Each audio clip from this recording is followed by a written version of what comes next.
ప్రతీక్ రాజా అట, ఉండేది మద్రాస్ అట. నా ఆఫీసు వెతుక్కుంటూ మరీ వచ్చాడు. మీ వ్యవహారాలన్నీ నేను చూస్తున్నానని తెలుసుకున్నాడట. 6 ఏళ్ల క్రితం నాగభూషణ్ గారి దగ్గర 25 లక్షలు అప్పుగా తీసుకున్నాడట. అప్పట్లో తిరిగి ఇచ్చేస్తానంటే ఉండని తర్వాత చూద్దామని నాన్నగారు అనేవారట. వీళ్ళ నాన్నగారంటే నాగభూషణ్ గారికి చాలా అభిమానం అట.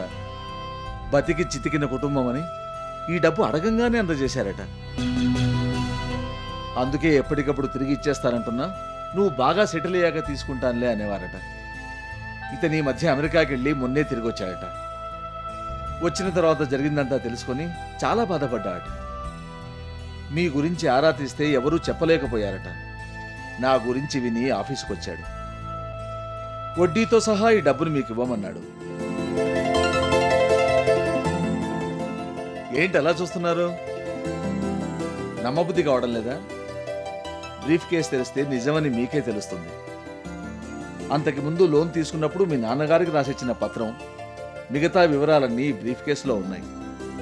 మిమ్మల్ని రేపు ఇంటికొచ్చి పర్సనల్గా కలిసి వెళ్తానన్నాడు.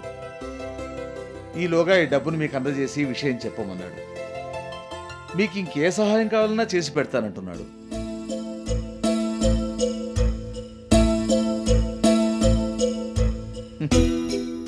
ఇంత మంచి వార్త చెప్తే ఇంకా అలా ఆలోచిస్తూ కూర్చున్నారేంటి? మీకు మళ్ళీ మంచి టైం వచ్చేసింది. నేను చెప్పలేదు కొంతకాలం ఓపిక పడితే మళ్ళీ అంతా దారిన పడుతుందని? ఇప్పుడు అదే జరగబోతోంది. ఇంకా మీరు దేని గురించి వర్రీ అవ్వనక్కర్లేదు. మీరు తీర్చాల్సిన అప్పులు కూడా ఇంకేమీ లేవు. ఈ రోజుల్లో కూడా ఇంకా ఇలాంటి వాళ్ళు ఉన్నారంటే నమ్మబుద్ధి కావడం లేదు. నాన్నగారు పోయారని తెలుసుకొని మనల్ని వెతుక్కుంటూ ఇంత దూరం వచ్చి ఈ డబ్బు మనకు భద్రంగా అప్పగిస్తున్నారంటే really is a great man. ఆయన్ని కలుసుకోవడం నా అదృష్టంగా భావిస్తున్నాను. రేపు ఇక్కడికే వస్తానన్నాడు. మీకు ఇంకే హెల్ప్ కావాలన్నా నిర్మోహమాటంగా అడగండి, తప్పేం లేదు. అంతకుముందు నాగభూషణ్ గారి వల్ల చాలా లాభపడ్డాడు. మీరేం కావాలన్నా చేసి పెడతాడు. అతని మాట తీరు ప్రవర్తన చూస్తే నాకు అలాగే అనిపించింది. ఇదే చాలా గొప్ప సాయం. ఆయన తిరిగిచ్చిన డబ్బు ఎంతన్నది ముఖ్యం కాదు. ప్రస్తుత పరిస్థితుల్లో ఆయన నాకు అందించిన అండదండలు చాలా గొప్పవి. ఈ డబ్బుతో మళ్ళీ ఏదన్నా చిన్న బిజినెస్ మొదలు పెడతాను. ఆయన ఆశీస్సులుంటే చాలు, నాకు ఇంకేం అక్కర్లేదు. అయితే రేపు మీరు అతను ఏమీ అడగరా? ఎందుకండి, ఇంత గొప్ప మనిషితో మంచి సంబంధాలు కంటిన్యూ అవ్వాలంటే ఇంకెటువంటి సహాయం తీసుకోకపోవడమే మంచిది. ఆయన ఇచ్చిన డబ్బు చాలు. ఆ డబ్బుతోనే స్లోగా బిజినెస్ డెవలప్ చేస్తాను. మీరు కూడా హెల్ప్ చేస్తానన్నారు కదా? Of course. పైగా అప్పులు తీసుకుని నాన్నగారు ఎంత సఫర్ అయ్యారో కళ్ళారా చూశాను. ఇక జీవితంలో తప్పు చేయదలుచుకోలేదు. ఉన్నదేదో ఉంది. ఎక్కువ ఆశలకు పోక సంపాదించబోయే దాంతో సంతృప్తి పడతాను. మీరు చెప్తున్నది కరెక్టే. పైగా మీ స్థానంలో ఇంకెవరున్నా ఇలాగే ఆలోచిస్తారు కూడా. ఎనీవే, రేపటిదాకా సమయం ఉంది కదా, రాత్రి కూడా దీని గురించి ఆలోచించండి. అలాగే. నేను ఈ డబ్బును లోపల భద్రం చేస్తాను. అవును, అడగటమే మర్చిపోయాను. మీరు భోంచేశారా? లేదండి, మీరు కూడా వస్తారని ఇంట్లో వాళ్ళు చెప్తే మీకోసం ఎదురు చూస్తూ ఉండిపోయాను. అనుకున్నాను మీరు ఇలా చేస్తారని. మీకు ఎన్నిసార్లు చెప్పానండి నా కోసం ఎదురు చూడొద్దని. నాకు టైం అంటూ ఉండదు, ఎప్పుడూ లేట్ అవుతూనే ఉంటుంది. మీరు నా కోసం ఎదురు చూస్తూ కూర్చోవడం దేనికి? ఇందులో ఏముందిలేండి. ఇప్పుడు నేను త్వరగా భోంచేసి ఉద్ధరించాల్సిన పనులేవి లేవు కదా. మీతో పాటు కలిసి తింటే అదో ఆనందంగా ఉంటుంది.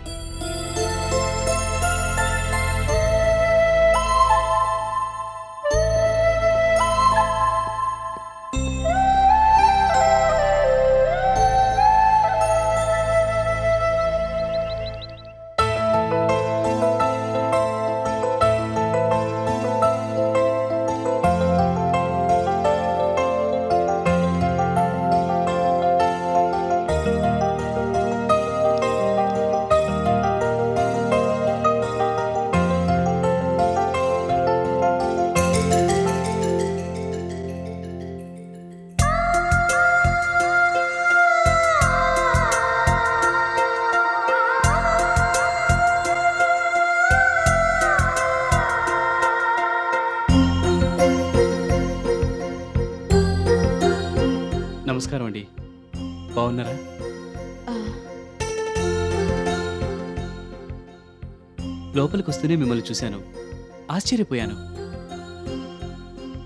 మీరు ఇక్కడున్నారేంటి? ఇంటర్వ్యూకి వచ్చారా? లేకపోతే ఈ ఆఫీస్కి నేనెందుకు వస్తాను? చేతిలో ఫైల్ పట్టుకొని ఇక్కడ ఇలా ఎదురు చూస్తూ కూర్చున్నానంటే అదే కదా అర్థం.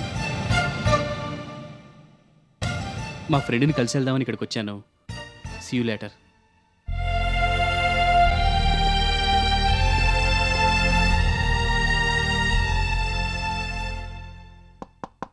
Yes come in.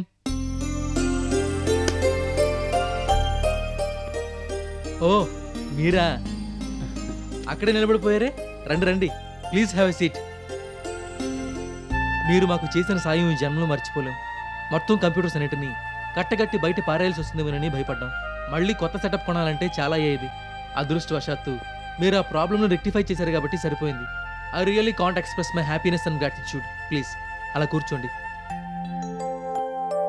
చెప్పండి, ఏం తీసుకుంటారు? Something cold? అబే ఇప్పుడేం వద్దండి, ఇందాకే టిఫిన్ చేసి ఇటు వస్తున్నాను. మొహమాట పడకండి. అబే అలాంటిదేం లేదు. ఇటువైపు వెళ్తూ మిమ్మల్ని ఒకసారి పలకరించి వెళ్దామని లోపలికి వచ్చాను. మంచి పని చేశారు. మళ్ళీ ప్రాబ్లమ్స్ ఏమైనా వచ్చాయా? ఏమాత్రం రాలేదు. అసలు మీ హస్తవాస అలాంటిదట. ఆఫీస్లో అంతా అన్నారు. మీరు మరీను పొగడతలతో నన్ను ములగ చెట్టు ఎక్కిచ్చేట్టున్నారు. లేదండి, యూ రియల్లీ డిజర్వ్ ఇట్.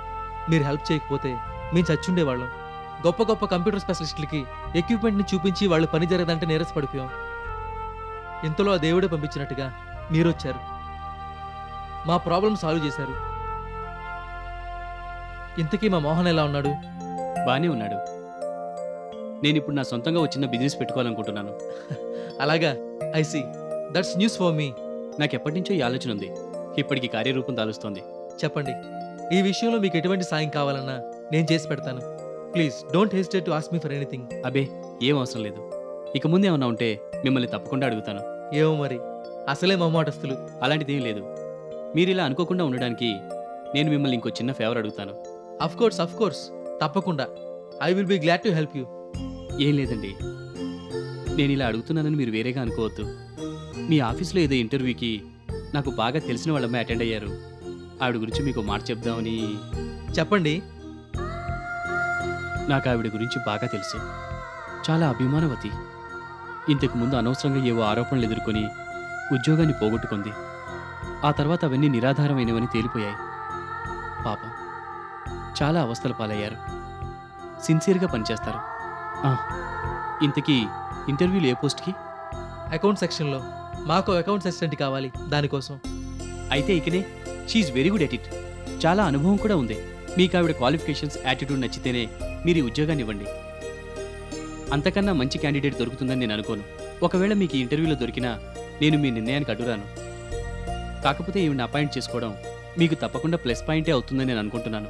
మీకు వేరే క్యాండిడేట్స్ ఎవరన్నా బెటర్గా అనిపిస్తే వాళ్ళనే సెలెక్ట్ చేసుకోండి.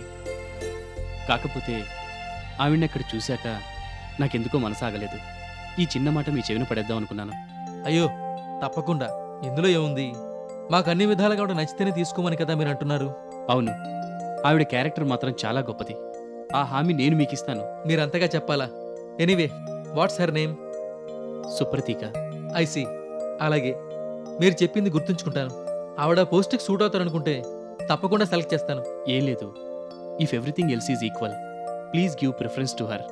ఓకే.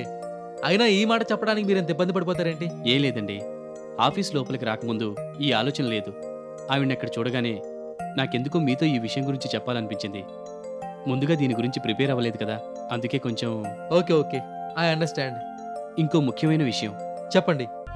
ఏం లేదు, ఆవిడికి స్వాభిమానం చాలా ఎక్కువ. నేను రికమెండ్ చేస్తే ఈ ఉద్యోగం దొరుకుతోందని తెలిస్తే ఆవిడ జాయిన్ కారు. అందుకని నేను మీతో ఈ విషయం గురించి మాట్లాడానని దయచేసి ఆవిడతో చెప్పొద్దు. దాందే ఉందిలేండి. అలాగే. అలాగే మరో రిక్వెస్ట్. ఆవిడ గతం గురించి, అంతకుముందు చేసిన ఉద్యోగాల గురించి, అక్కడ ఉద్యోగాలు మానివేయడానికి గల కారణాల గురించి ఆవిడ్ని మీరు ఎక్కువగా అడిగి ఇబ్బంది పెట్టొద్దు. సమాధానం చెప్పడానికి కాస్త ఫీల్ అవ్వచ్చు. అన్నీ నిరాధారమైన ఆరోపణలే అని నేను చెప్తున్నాను కదా, అందుకని వాటి గురించి మాట్లాడక మీరు జస్ట్ క్వాలిఫికేషన్స్, యాటిట్యూడ్ చూడండి. అలాగే. మీ గురించి మాకు బాగా తెలుసు. మీకంతో బాగా నచ్చితే తప్పితే ఎవరి గురించి ఇలా మాట్లాడారని కూడా తెలుసు. అంత మంచి క్యాండిడేట్ మాకు దొరకడం మాకు లాభదాయకంగానే ఉంటుంది కదా. డెఫినెట్గా మీరు చెప్పినట్టే చేస్తాను. You don't worry. Thank you very much. అదేంటి అప్పుడే బయలుదేరుతారా? అదే కొత్తగా బిజినెస్ మొదలు పెట్టబోతున్నాను కదా, ఆ హడావిడిలో ఉన్నాను. ఇటువైపు వెళ్తున్నాను కాబట్టి ఇలా లోపలికి వచ్చాను. మళ్ళీ ఇంకెప్పుడైనా తీరిక చూసుకొని మిమ్మల్ని కలుస్తాను. మీకు ఎలాగో ఇంటర్వ్యూలు కూడా ఉన్నాయి కదా, I will not disturb you. సరే, మీ ఇష్టం. నేను చెప్పింది మాత్రం మర్చిపోవద్దు. No no, never. Thanks allot.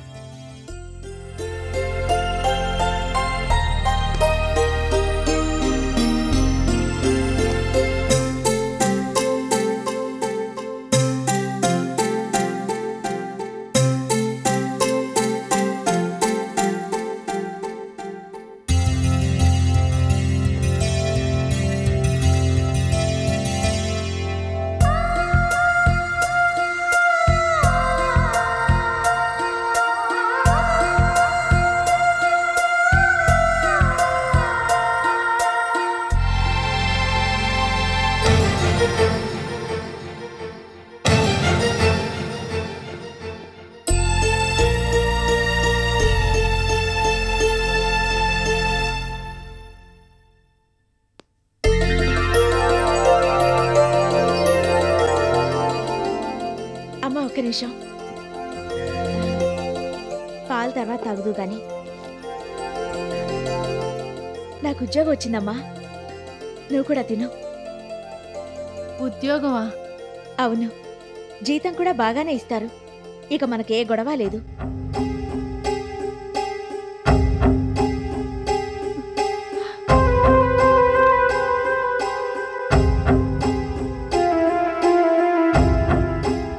ఏంటమ్మా ఇది?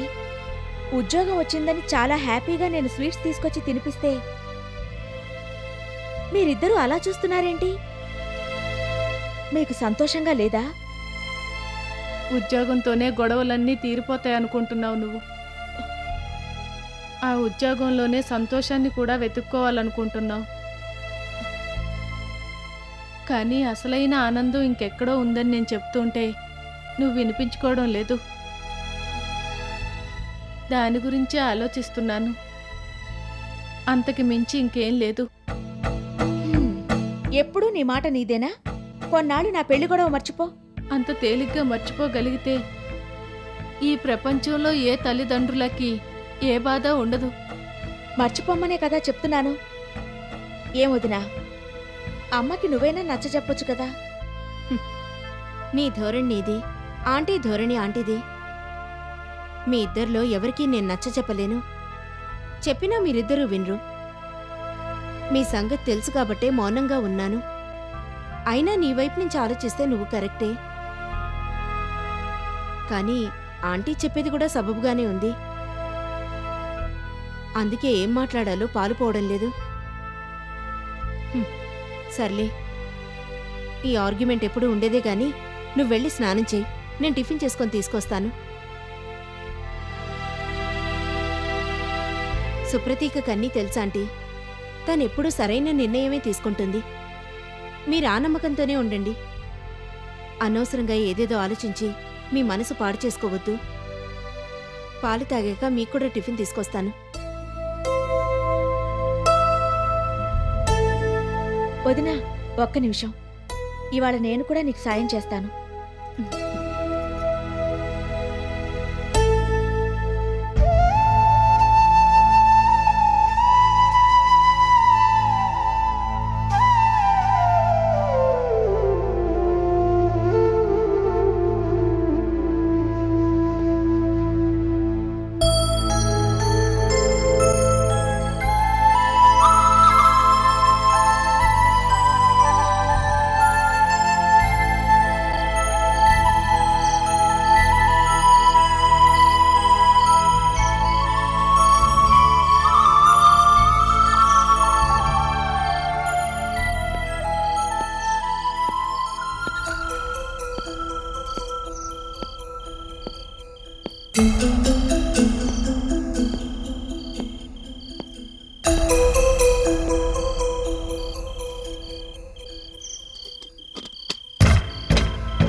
ఏంటి అంత ఆశ్చర్యపోతున్నావు? నేను ఇక్కడెందుకున్నానా? అబే అదేం లేదు. అదే బాగా ఆకలిగా ఉంటేను తినడానికి ఏమైనా దొరుకుతుందేమోనని చూస్తున్నాను. మిమ్మల్ని ఎవరిని నిద్రలేపడం నాకు ఇష్టం లేదు. నేను వచ్చేసరికి బాగా లేట్ అయింది, అందుకే వంటింట్లో వెతుక్కుంటున్నాను. ఇప్పుడు నేను కనిపించా కదా, నన్ను వడ్డించమంటావా? అబ్బే, వడ్డన అనంగానే నువ్వింకేదో అనుకుంటున్నావేమో. అదేం కాదు. నువ్వప్పుడప్పుడు ఇలా లేటుగా వస్తున్నావని వదిన చెప్పింది. వంటింట్లో అలికిడి వినిపించి నువ్వే అనుకొని వచ్చాను. అలాగా? ధాత్రి అలా చెప్పిందా? అవును. ఏ? అబే ఏం లేదు, నిజమే. నేను అప్పుడప్పుడు ఇలా అర్ధరాత్రులు ఇంటికి వస్తూ ఉంటాను. తను నీకు చెప్పిందో లేదో, నా బిజినెస్తో నాకు క్షణం కూడా తీరకుండదు. అవునవును, అన్నీ చెప్పింది. ఇప్పుడు నీకు వంటింట్లో ఏం దొరకదు గాని అటు నాన్న గదిలోకి పద. అక్కడిగా? ఆ గదంతా ఖాళీగా ఉంటుంది కదా. ఈ మధ్యనే అక్కడో డైనింగ్ టేబుల్ వేయించాం. నువ్వు పద, చూపిస్తాను. అక్కడే భోంచేద్దు గాని. సరే.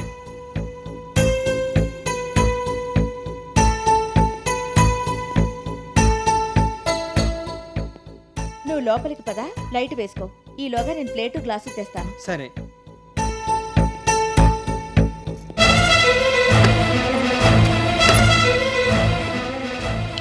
ఇదేంటి బయట గడేసావు ఎందుకు? అయినా ఇక్కడ ఏ డైనింగ్ టేబుల్ లేదే, రూమ్ అంతా ఖాళీగానే ఉంది. ఇప్పుడు నువ్వు వచ్చావు కదా, నీకోసమే ఖాళీ చేసుంచాం. దొంగల్ని పట్టుంచడానికి చాలా అనువుగా ఉంది కదూ. దొంగ? ఏంటి నువ్వు మాట్లాడేది? ఉన్న మాటే అంటున్నాను. నాకన్నీ తెలుసు. నాకేం తెలియదనుకొని నువ్వు వేషాలయ్యబోయావు. నువ్వు చేస్తున్న పనులన్నీ వదిన నాకెప్పటికప్పుడు చెప్తూనే ఉంది. అర్ధరాత్రి పూట నువ్వింట్లో దొంగతనం కోసం వచ్చావని నాకు తెలుసు. వదిన వంటింట్లో డబ్బులు నగలు దాచిపెడుతూ ఉంటుందని నీకు తెలుసు. అందుకే అక్కడ వెతుకుతున్నావు. తలుపు తీస్తావా లేదా? తీయనుగాక తీయను. తెల్లవారేదాకా నువ్వు అక్కడే ఉండాలి. తీస్తావా? తలుపు బద్దలు కొట్టినా కొట్టు చూస్తాను. నాకేం నష్టం లేదు. నీ హడావిడికి చుట్టుపక్కల ఇళ్లల్లో ఉన్న వాళ్ళంతా వస్తారు. దొంగని రెడ్ హ్యాండెడ్గా పట్టుకున్నానని నిన్ను వాళ్ళకి చూపిస్తాను. ఆ తర్వాత నీ ఇష్టం. మర్యాదగా నోరు మూసుకొని తెల్లవారేదాకా లోపలే పడుండు. తప్పించుకోవాలని మాత్రం చూడొద్దు. ఎందుకంటే ఆ పప్పులేం ఉడకవు. ప్లీజ్ ఈ ఒక్కసారికి వదిలిపెట్టేసి. ధాత్రిని అడిగితే డబ్బు ఇవ్వలేదు, లేకపోతే నా ఇంట్లో నేనే దొంగతనానికి ఎందుకు వస్తాను? నేను ఎంత బతిమాలినా తను వినిపించుకోలేదు. అందుకే డబ్బు బాగా అవసరం ఉండి ఇలా చేశాను. సిగ్గులేదు ఆ మాట అనడానికి? ఇంత జరిగినా ఇంకా నాకేదో చెప్పి ఇక్కడి నుంచి తప్పించుకోవాలని చూస్తున్నా. నీకీ జన్మకి బుద్ధి రాదు. అసలు నీలాంటి వాళ్ళు ఉండాల్సింది ఇక్కడ కాదు, శ్రీకృష్ణ జన్మస్థానంలో. ఊరుకుంటుంటే మరీ రెచ్చిపోతున్నావు. అయినా నువ్వు అసలు ఈ ఇంట్లోకి ఎందుకు వచ్చావు? ఈ ఇంట్లో నీకు ఏ హక్కు లేదు. ఇది నా ఇల్లు. ఇక్కడ నేనేమైనా చేసుకుంటాను. అడగడానికి నువ్వెవరవి? ఆ జగన్నాథం మహానుభావుడు బతుకున్నంతకాలం నాకు అన్యాయమే చేశాడు. ఆయన గారు పోయాకైనా నన్ను ప్రశాంతంగా ఉండనివ్వవా? అసలైనా ఏ ముఖం పెట్టుకుని మళ్ళీ ఇక్కడికి వచ్చి ఉంటున్నావు? ఎక్కడి నుంచి వచ్చావో అక్కడికే వెళ్ళు. నువ్వు ఇక్కడ ఉండటానికి వీల్లేదు. ఆ చెప్పుకునేదేదో పోలీసులకే చెప్పు.